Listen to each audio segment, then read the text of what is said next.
வணக்கம் நண்பர்களே. இந்த ஈரானோட கான்ஃபிளிக் அவ்வளோ சீக்கிரத்துல முடிய போறது இல்லை அப்படின்னு நான் ஏற்கனவே ஒரு சில நாட்களுக்கு முன்னாடி சொன்னேன். தொடர்ந்து இந்த கான்ஃபிளிக் பரவிக்கிட்டு தான் இருக்கு. இது இன்னும் அடுத்த ஒரு சில மாதங்களுக்கு போகுமோ அப்படின்ற ஒரு எண்ணங்கள் இருக்கு. இன்னைக்கு கூட ஒரு பெரிய சம்பவம், ஒரு முயற்சிகள் ஈரான் பண்ணியிருக்காங்க. அது எந்த அளவுக்கு ஒரு மாற்றத்தை கொண்டு வரப்போகுது, ஸோ அமெரிக்கா இதுக்கப்புறமும் சைலண்டா இருப்பாங்களான்ற ஒரு கேள்விகள் எழுப்பியிருக்கு.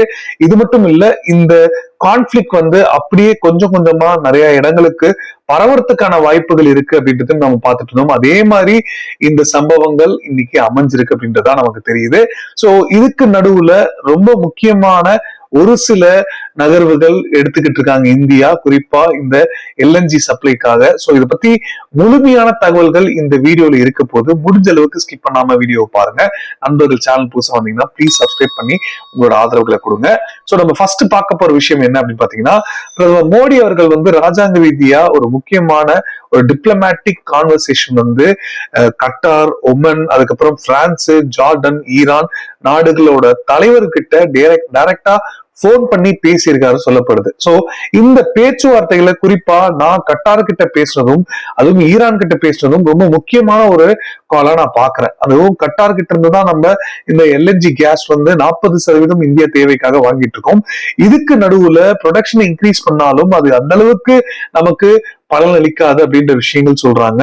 சோ கட்டார் கிட்ட முழு ஆதரவுகள் நாங்க கண்டிப்பா இந்த விஷயங்கள்ல கட்டாருக்கு ஆதரவு தெரிவிப்போம் அப்படின்னு சொல்லிட்டு இருக்க இந்த நேரத்துல கரெக்டா கட்டாரோட இன்னொரு எனர்ஜி அந்த ப்ரொடியூஸ் பண்ற இடத்துல ஈரான் ஒரு மிசைல் தாக்குதல் நடத்தியிருக்காங்க.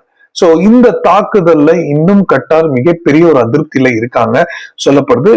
வேணுகிட்டுமே கட்டார் இப்ப இருக்கிற சிச்சுவேஷன்ல மீடியன், அதாவது ஒரு மத்தியசம் பண்ணிக்கிட்டு இருந்தாங்க. ஈரானா இருக்கட்டும் இல்ல அமாஸ் அமைப்புக்கா இருக்கட்டும், எல்லாத்துக்கும் அவங்க முக்கியமா இருந்தாங்க. பட் ஆனா இன்னைக்கு அவங்க மேல அமெரிக்கா மேல தாக்குதல் நடத்துற மாதிரி நடத்துறதுக்கான ஒரு காரணம் இப்ப தெளிவா சவுதியோட ஃபாரின் மினிஸ்டர் நேத்தி சொன்னதுக்கும் இந்த சம்பவத்துக்கும் ஒத்து போகுது அப்படின்றதுதான் எனக்கு தெரியுது.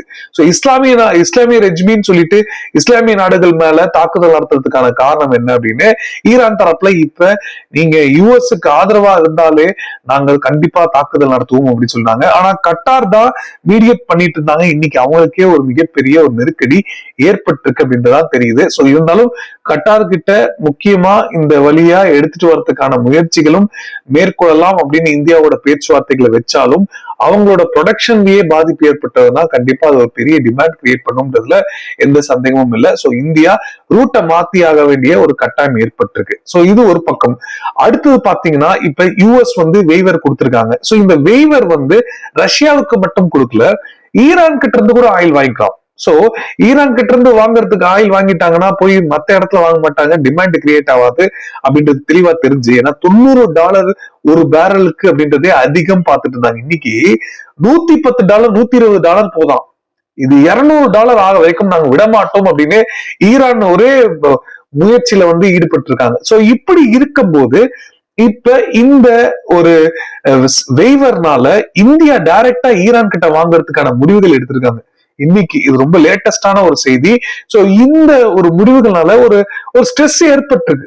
இந்தியா இப்போதைக்கு ஆயில்ஸ் விஷயத்துல பெரிய பாதிப்பு ஏற்படல அப்படின்னாலும் இந்த பொருளாதார ரீதியா இந்தியா வளர்ந்து வர பொருளாதாரம் கொண்ட ஒரு நாடா இருக்கனால இந்த அதிகமா வெளியில ஹோட்டல்ஸ்ல போய் வாங்கி சாப்பிடுறது, கமர்ஷியல் பர்பஸுக்கான கேஸை ஃபுல்ஃபில் பண்றது ஒரு பெரிய சவாலா இருக்க போகுது இந்தியாவுக்கு அப்படின்னு எக்ஸ்பர்ட்ஸ் கருத்துக்கள் தெரிவிக்கிறாங்க. சோ இதை பிக்ஸ் பண்றதுக்கு ஆல்டர்னேட்டிவ் சோர்ஸ் இருந்தாலும் அந்த பழைய சோர்ஸோட காஸ்ட் எஃபெக்டிவ் இருக்குமா அப்படின்ற கேள்விகள் தான் எல்லாருக்கும் இருக்கு. சோ ஈரானோட இந்த கால்ல 30 நாளுக்குள்ள ஈரான் கிட்ட இருந்து எவ்வளவு எண்ணெய்கள் உங்களால தர முடியுமோ அத்தனை எண்ணெய்களையும் நாங்க வாங்குறதுக்கு ரெடியா இருக்கோம்னு இந்தியா வெளிப்படையா ஈரான் கிட்ட இந்த ஒரு ப்ரொபோசலை முன் வச்சிருக்கதா சொல்றாங்க.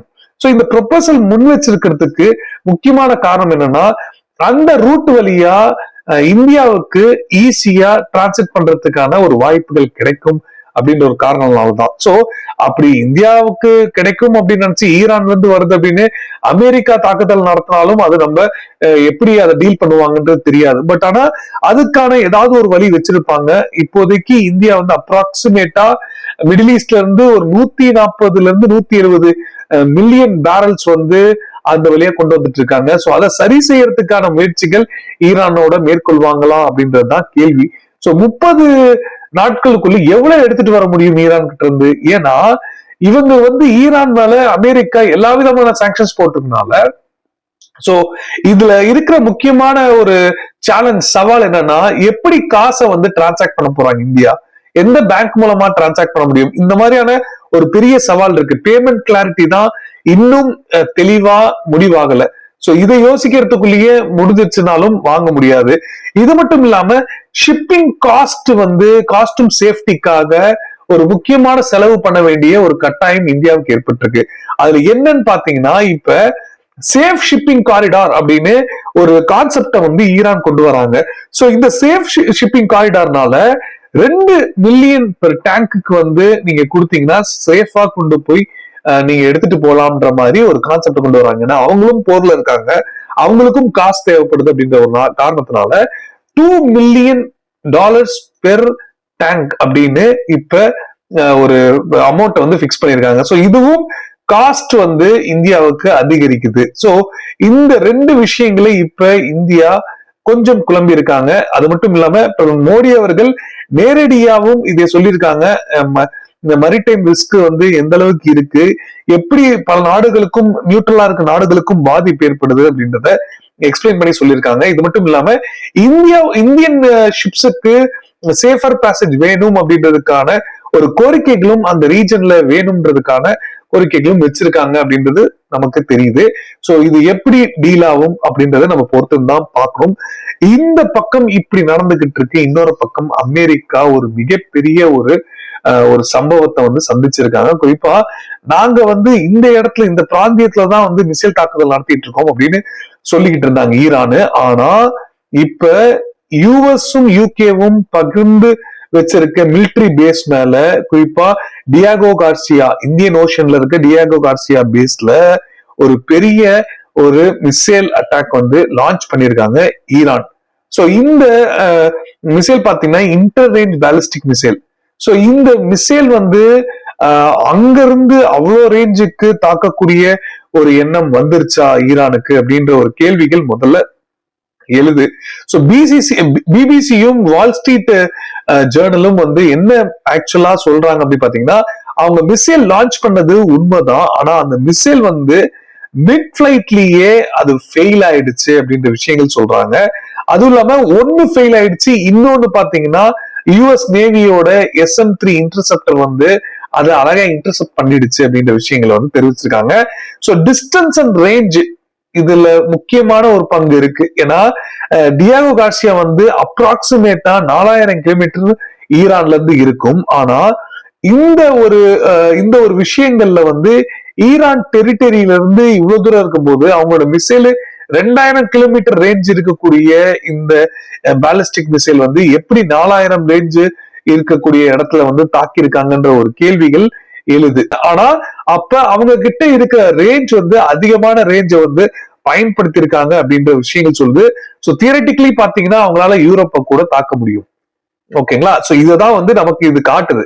சோ இது மட்டும் இல்ல, இன்னொன்னு பிபிசிலேயே வந்து தெளிவா என்ன சொல்றாங்க அப்படின்னு பாத்தீங்கன்னா, இந்த மாதிரியான தாக்குதல் இவங்க லான்ச் பண்ணதுக்கு, அது இன்னைக்கு லான்ச் பண்ணதுக்கு முக்கியமான காரணம் என்னன்னா, யூகே அரசாங்கம் வந்து சமீபத்துல ஒரு அனௌன்ஸ்மெண்ட், ஒரு அறிவிப்பை வந்து வெளியிட்டாங்க. நாங்க அமெரிக்காவோட சேர்ந்து பிரிட்டிஷ் பேஸ வந்து எக்ஸ்பேண்ட் பண்ண போறோம் அப்படின்ற விஷயங்களை வந்து தெரிவிச்சாங்க.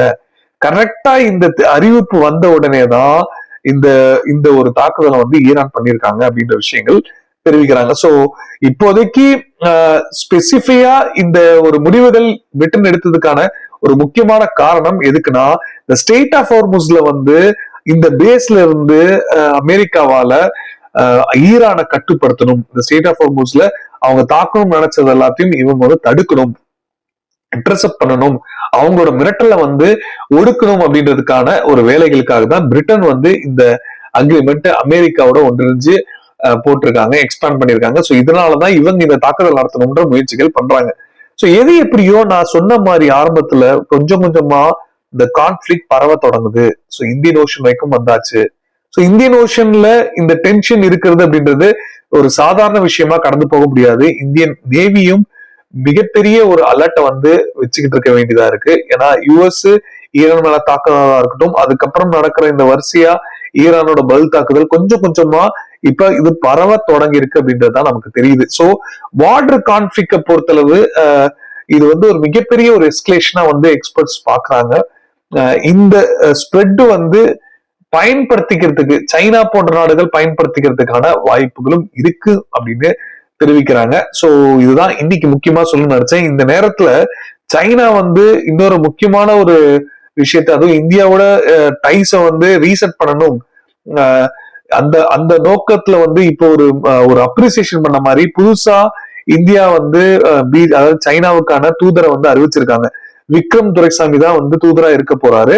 இது அறிவிப்பை வெளியிட்ட உடனே அவங்க வந்து பெரிய பாராட்டு தெரிவிச்சிருக்காங்க. அதுவும் ஆஸ்பிஷியஸ் ஆலி அப்படின்னு சொல்லியிருக்காங்க, அதாவது மங்களகரமான கூட்டாளி அப்படின்னு தெரிவிச்சிருக்காங்க. சோ இது வந்து இந்தியன் ஸ்டைல சொல்லணும் அப்படின்றதுக்காக அவங்க வந்து தெரிவிச்சிருக்காங்க. சோ அவரோட விக்ரம் துரைசாமியை பொறுத்தளவு இதுக்கு முன்னாடி அவரு பீஜிங்லயும் ஹாங்காங்லயும் வந்து ஒர்க் பண்ணியிருக்காரு. சோ டிப்ளமேட்டா வந்து ஒர்க் பண்ணியிருக்காரு. அதனால அவருக்கு வந்து கொஞ்சம் எக்ஸ்பீரியன்ஸ் இருக்கும் அப்படின்றதுனால சொல்லிருக்காங்க. 92 பேட்ச் ஐஎஃப்எஸ் பேட்ச். சோ இவருக்கு வந்து ஒரு முக்கியமான ஒரு பங்கு இருக்க போகுது. ஏன்னா இந்தியாவுக்கும் சைனாவுக்கும் உறவுகளை வந்து மேம்படுத்துற சிச்சுவேஷன் அப்ப இவரை கரெக்டா வந்து நியமிச்சிருக்காங்க. சோ எப்படி இது ஒர்க் ஆகுது அப்படின்றத பார்ப்போம்.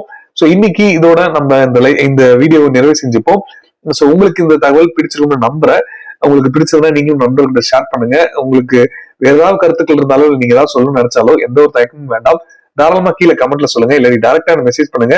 இன்ஸ்டாகிராம் லிங்க் வந்து டிஸ்கிரிப்ஷன்ல கொடுத்துருக்கேன். நீங்க இன்ஸ்டாகிராம்ல மெசேஜ் பண்ணலாம். எல்லாருக்கும் நான் ரிப்ளை பண்ணிட்டு தான் இருக்கேன். சோ ரொம்ப நன்றி. ஜெய்ஹிந்த். பாய்.